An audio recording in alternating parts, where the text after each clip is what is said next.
Başla.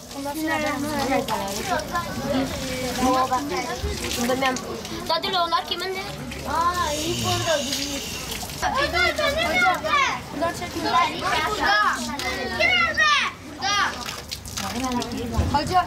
gidiyor. Ya baba ne diyorlar, çekin ya.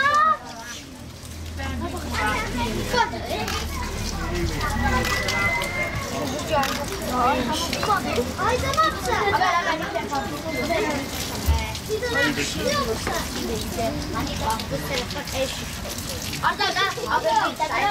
Sevmiyorum diyor.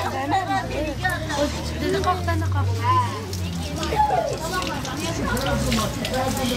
Sağ olun, sağ olun.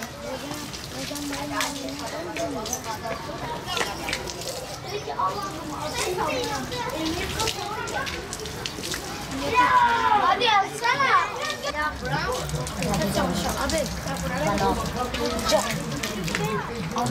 Şeyleri akşam ne yapacak?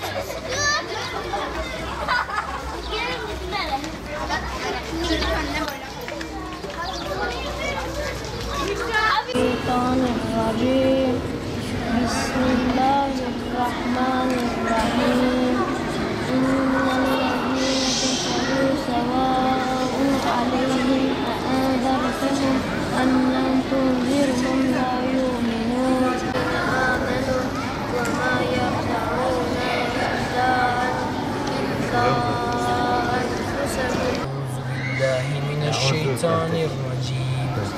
أعوذ بالله من الشيطان الرجيم بسم الله الرحمن الرحيم مثلهم كمثل الذي استوقد نارا فلما أضاءت ما حوله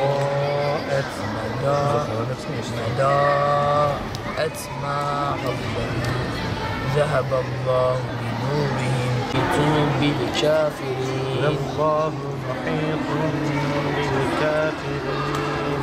أعوذ بالله من الشيطان الرجيم. بسم الله الرحمن الرحيم. الذي جعل لكم الأرض فراشا وسماء بناء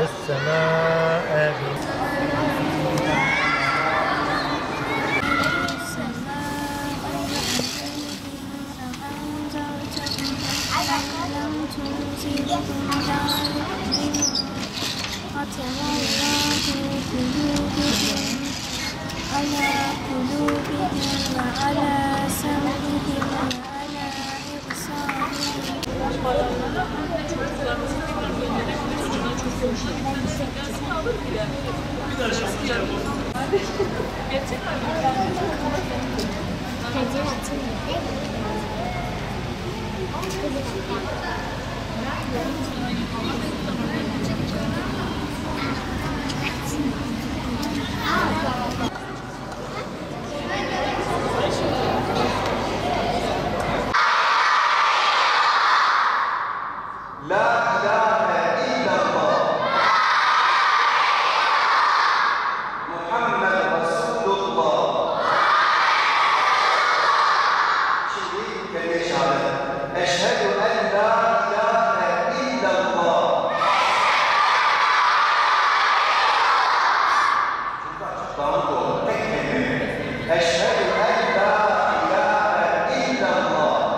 Şimdi kısaca sözler İslam'ın şartlarını anlatacağız. Bir Müslümanın Müslüman olabilmesi için değil mi? 5 tane şartı yerine getirmesi gerekiyor. Değil mi? İslam'da kaç tane şart var çocuklar? Duyalım. Kaç tane çocuklar? Yaz Kur'an kursları biliyorsunuz Diyanet İşleri Başkanlığı'nın Camide Çocuk Sesi, Vatanımın Neşesi temasıyla bu sene başladı.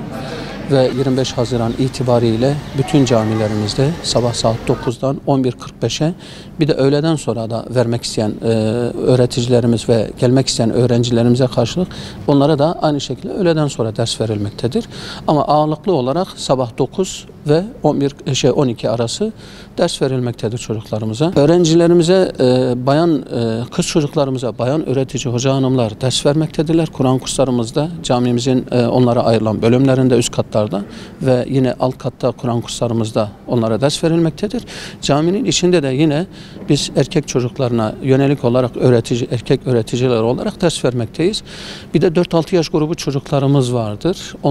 Onlara uygun ortamın hazırlandığı, çocukların eğitimlerinin yapabilecekleri 4-6 yaş grubu çocuk grubumuza da yine Kur'an kursumuzda bayan öğreticiler tarafından ders verilmektedir. Onlar karmadır. Kız ve erkek çocukları karma olarak onlara eğitim verilmektedir. Çünkü yaş sınırları zaten 4-6 yaş grubu. Kur'an evvela ilahi bir kitaptır. Ona inanan ve bütün insanlığa gönderilmiş hidayet, şifa ve rahmet olan bir kitaptır. Kur'an'da öyle beyan edilmiştir. Ve bu Kur'an'ı öğrenmek ve onu hayatımıza geçirmek her Müslümanın inancının bir gereği olarak görülmelidir. Ve Efendimiz sallallahu aleyhi ve sellem özellikle sizin en hayırlınız Kur'an'ı öğrenen ve onu öğretendir. İnsanlığın en hayırlısı olabilmek vasfını elde etmek istiyorsak evvela öğrenmemiz, sonrasında da öğretmemiz gerekmektedir. Kur'an-ı Kerim gerçekten bizlere Efendimizin veda hutbesinde beyan ettiği şekliyle bir emanet olarak kalmıştır. Ben aranızdan ayrılıyorum ve size 2 şeyi emanet bırakıyorum. Onlara sarıldığınız sürece hidayetten ayrılmazsınız, delalete düşmezsiniz diye bizzat sevgili Peygamberimiz tarafından bizlere veda hutbesinde bir mesaj olarak sunulmuştur. Bizler bu emaneti ilahi bir emanet olarak almalı ve o ilahi emanete gösterilmesi gereken hürmet, değer, saygı ama en önemlisi onu okumak, onu anlamak ve onu hayatımıza geçirmek olmalıdır. Temel gaye bu olmalıdır. Şimdi evvela Kur'an Allah'ın kelamıdır ve bize indirilmiştir. Ve bizler, çocuklarımız bizim en değerli varlıklarımızdırlar. Bu çocuklarımızın nasıl ki geleceklerini, yarınlarını maddi olarak düşünüyorsak bunların ahiretini de düşünmek zorundayız. Aynı Kelamullah'ta olan Kur'an-ı Kerim'in ayetinde Allah şöyle buyuruyor. Kendinizi ve ailenizi yakıtı taşlar ve insanlar olan cehennem ateşinden koruyunuz diyor. Bu korunmak neyle olur? İmanla, güzel amelle ve Kur'an'la amel etmekle olur. Kur'an'ın mutlaka Müslümanın hayatında olması lazım. Bizler onların dünyasını düşünürken ama ahiretini asla ihmal etmemeliyiz.